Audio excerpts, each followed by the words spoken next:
super kabaligtaran naman yung nag-aantay sa inyo. So, di ba guys, basta, ang nakikita kasi natin dito is progress, no? Progreso sa kabila ng mga pagsubok and challenges nyo. Kung hindi kayo susuko mga kapiksi and kayo ay magpapatuloy, you will see the light at the end of the tunnel. So parang ano lang siya, parang ano din siya guys, there's a rainbow after the rain, no? So there's a light at the end of the tunnel. So makakakita din kayo ng liwanag mga kapiksi sa end ng tunnel nyo. And ang makikita nyo doon kapag ka nag-end siya is yung paradise, paraiso.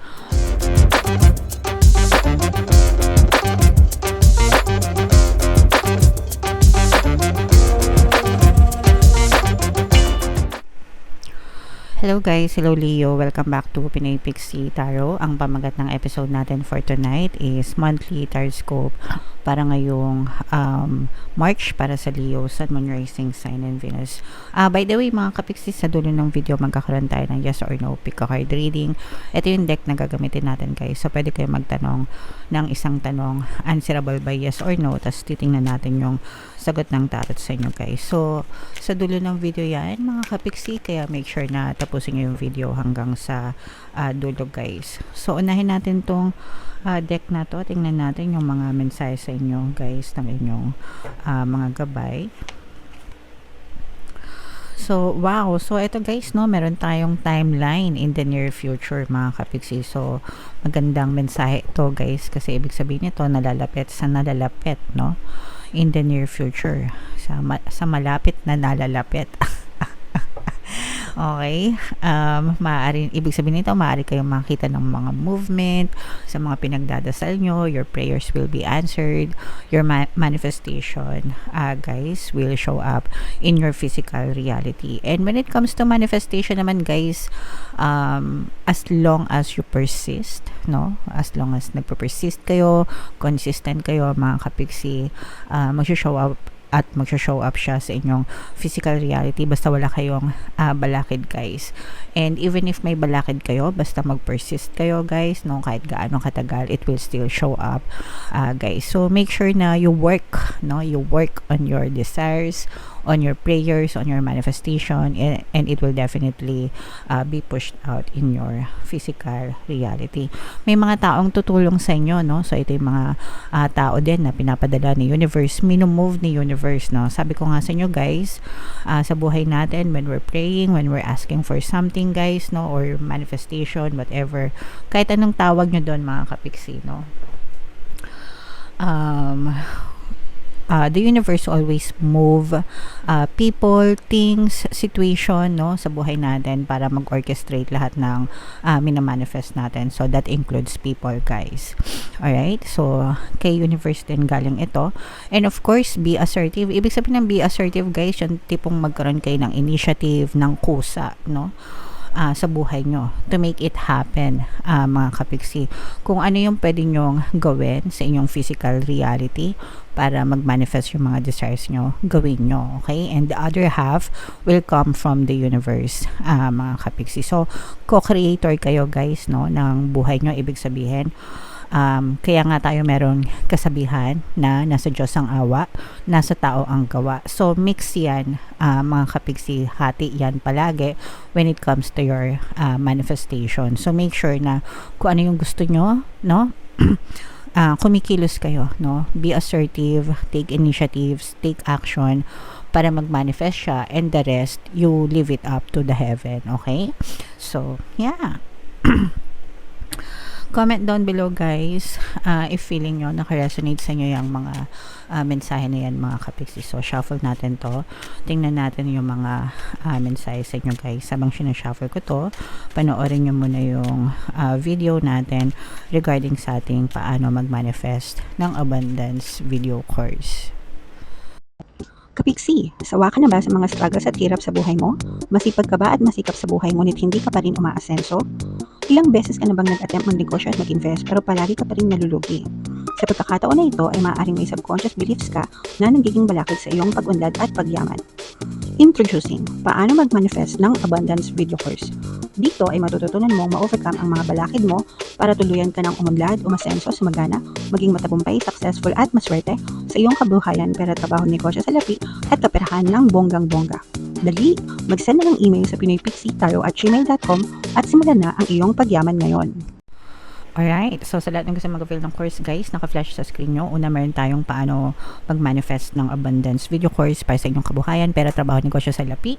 Meron din tayong paano mawala ang third party at magkaroon ng harmonious na relationship. And meron din tayong email coaching, manifest your desires using the law of attraction. So, sa mga interesado guys, mag-send lang kayo ng email sa pinoypixietarot@gmail.com.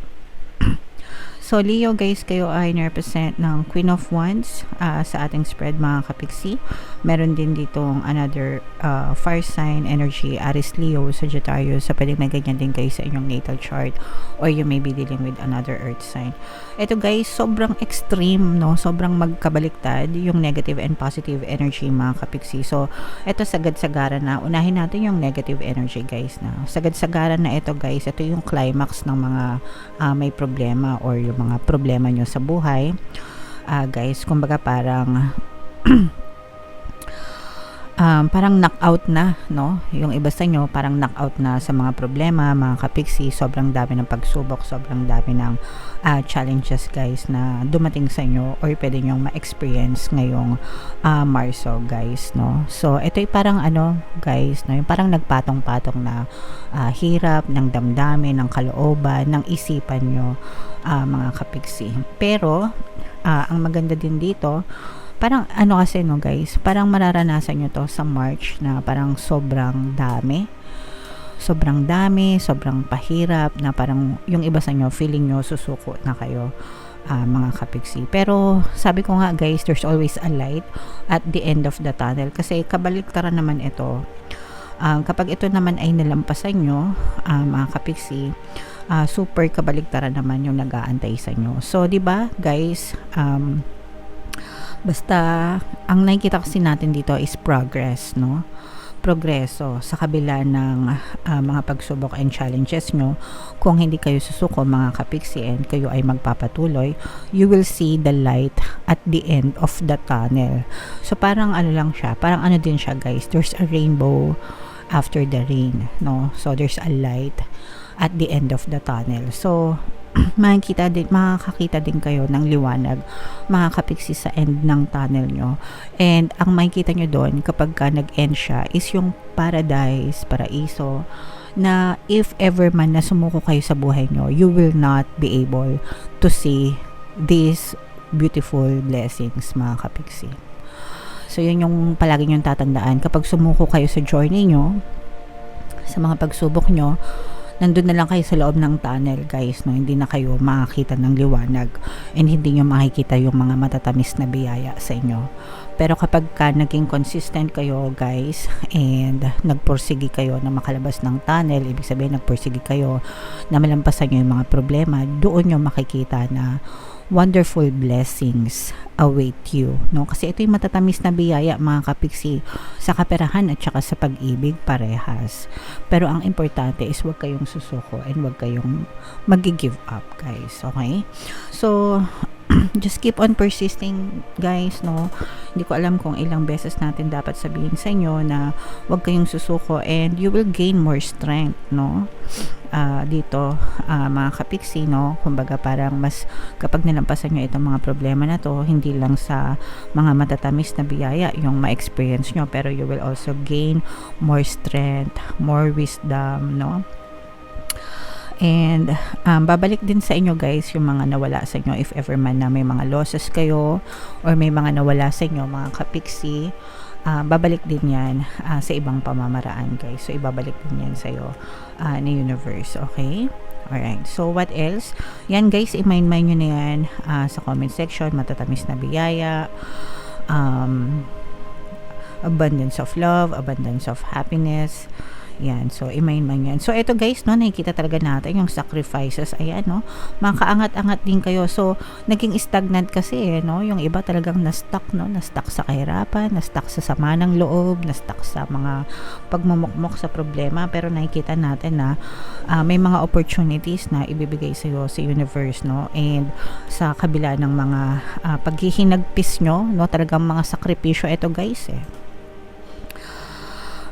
sa kabila ng mga paghinagpis nyo, sa kabila ng pag-iiyak nyo, guys, no, you have to continue with your journey and makakaangat-angat din kayo sa buhay, Leo. So, it's a very promising for some, parang ano kayo, guys, no, nasa halfway, nasa gitna kayo ng daan or nasa gitna kayo ng tunnel.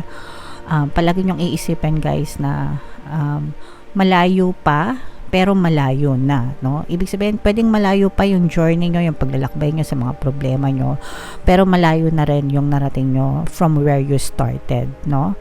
Kaya wag kayong susuko, kasi pag sumuko kayo, balik na naman kayo sa zero, balik na naman kayo dun sa pinakadilim-dilim na suksok ng tunnel, imbis na sana malapit na kayo maka finish line, di ba?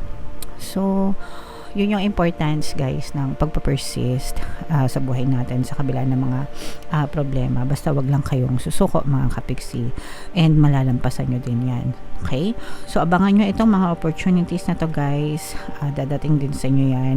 Makaangat-angat din kayo sa buhay. And of course, i-anticipate nyo yung pagdating ng mga matatamis na biyaya sa pag-ibig at sa pera. Nag-aabang yan sa inyo, mga kapiksi.